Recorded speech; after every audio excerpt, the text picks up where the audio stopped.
भारत को विश्व का सबसे बड़ा लोकतंत्र कहा जाता है। यहाँ हर नागरिक को संविधान द्वारा मताधिकार प्राप्त है।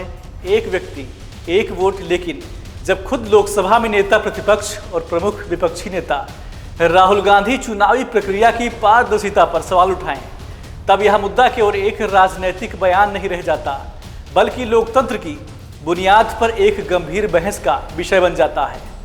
नमस्कार, आप देख रहे हैं न्यूज ट्रैक। मैं हूं आपके साथ संदीप तिवारी।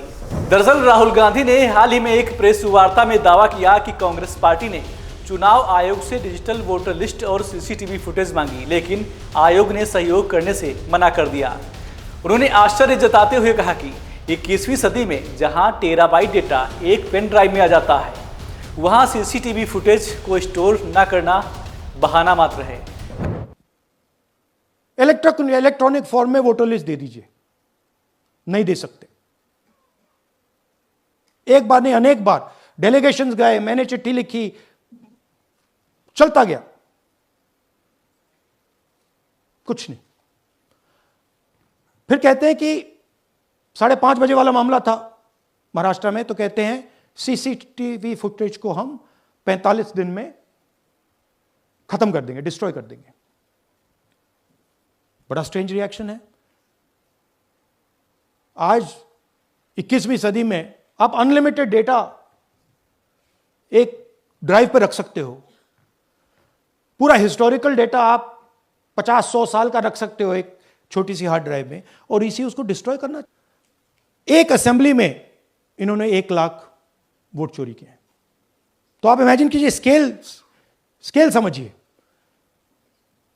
एक असेंबली में तकरीबन 12 से 15% वोट इन्होंने मैन्युफैक्चर कर दिया।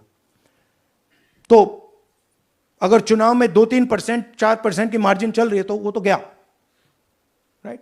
और हमने ऐसा पैटर्न आइडेंटिफाई किया है देश में, जहां पे एक सीट पे धड़ाके से बीजेपी स्वीप करती है, या 2 सीटों पे धड़ाके से स्वीप करती है। बाकी सीट में नेचुरल कंपटीशन चल रहा है, और फिर सडनली एक सीट में, जैसे यहां हुआ, स्वीप हो जाती है और पूरा चुनाव चला जाता है।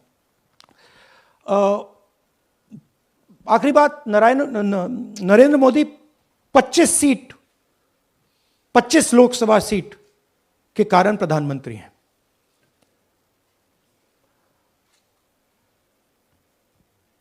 हमें इलेक्शन कमीशन ये डेटा इसलिए नहीं दे रहा है क्योंकि अगर हमने जो यहां महादपुर में किया, अगर हम इसे बाकी लोकसभाओं में करा देंगे, तो देश की डेमोक्रेसी की, लोकतंत्र की सच्चाई बाहर आ जाएगी।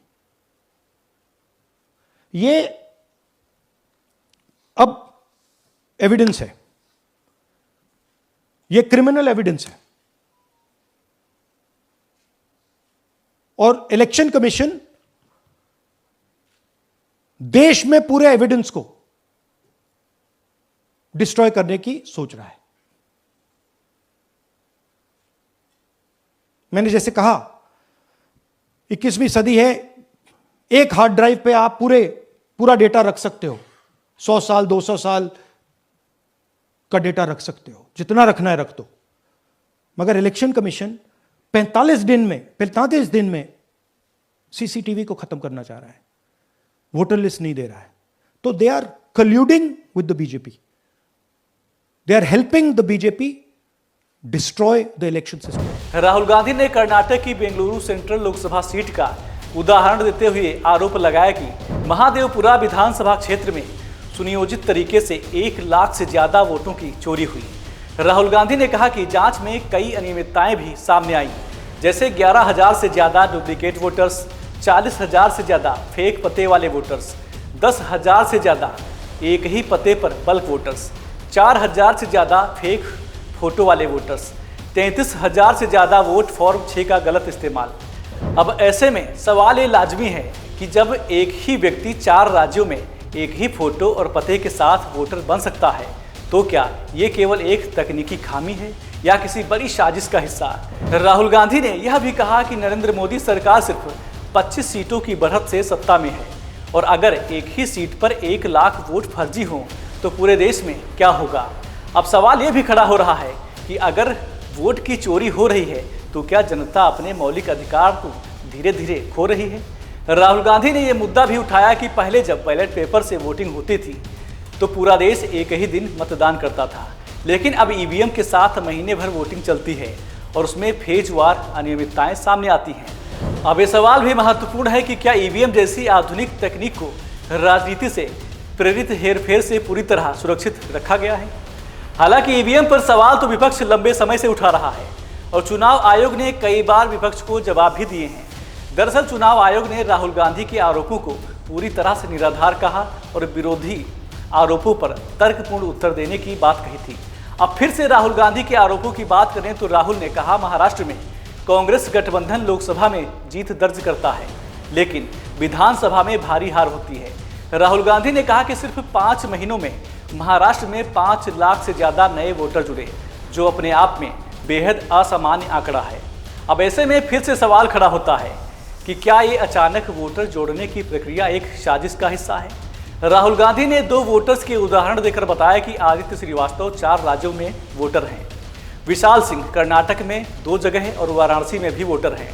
ऐसे हजारों उदाहरण सामने आने के बाद यह सवाल अनदेखा नहीं किया जा सकता कि क्या हमारा वोटिंग सिस्टम इतना लचर हो चुका है कि एक ही व्यक्ति कई जगह वोट डाल सकता है। अब ये बहस सिर्फ विपक्ष और सरकार के बीच नहीं रह गई है, ये भारत के हर नागरिक, हर युवा, हर मतदाता के अधिकार की बात है।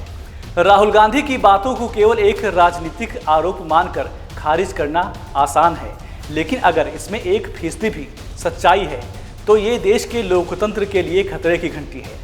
वोट सिर्फ एक अधिकार नहीं बल्कि आपकी आवाज़ है। अगर वो चोरी हो रही है तो केवल आपके अधिकार की नहीं बल्कि देश की आत्मा की चोरी है।